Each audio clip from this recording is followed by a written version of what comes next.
This happened when I was working to keep up with my college bills. I lived in a small apartment close to campus. I was an extrovert and enjoyed meeting new people.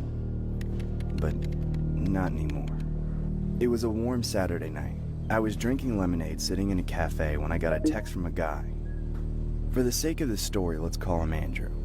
He said he too went to the same college as me and got my number from a friend. After chatting with him for a bit, he said he was near my location and wanted to meet. It sounded rushed, but I was alone and needed some company. I texted him my exact location and waited for his arrival. After 10 minutes, he walked into the cafe. He was a tall, handsome guy who looked exactly like the picture. Having the first green flag, I waved at him, and he smiled. He sat down at my table and we started talking. Good that you were close by. Yeah, thank God I decided to take my truck to the car wash. You're funny. Within the next 20 minutes, we were holding hands like high schoolers. There was something about him that was just really attractive to me. We had dinner and went for a long drive in his car. He had this black pickup truck which he said was a gift from his dad.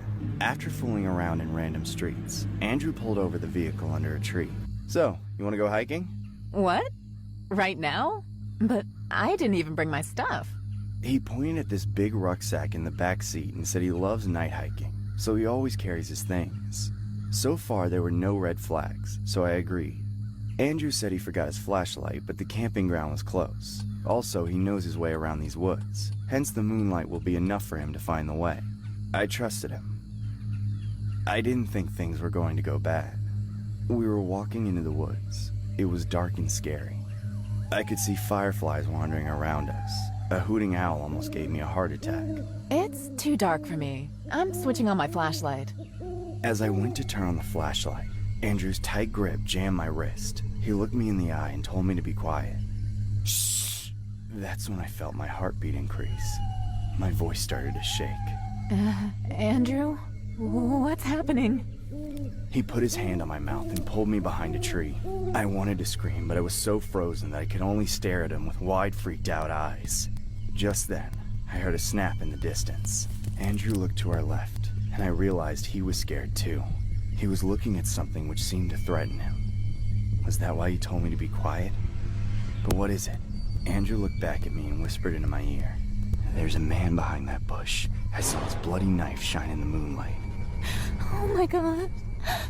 We need to be very still and slowly back our way to the car. Stay still until I tell you to run, okay? I nodded my head, and soon I heard footsteps approaching us. Oh no, he's coming this way! Run! Run! We started to run. I didn't care about the dried branches cutting my skin on the way. I just ran. Ah! I heard Andrew scream and saw him trip and fall onto the ground. Andrew! I rushed back to him and got him up. Even though he sprained his leg, he didn't stop until we were inside the car. He locked the doors right away, and we saw a man.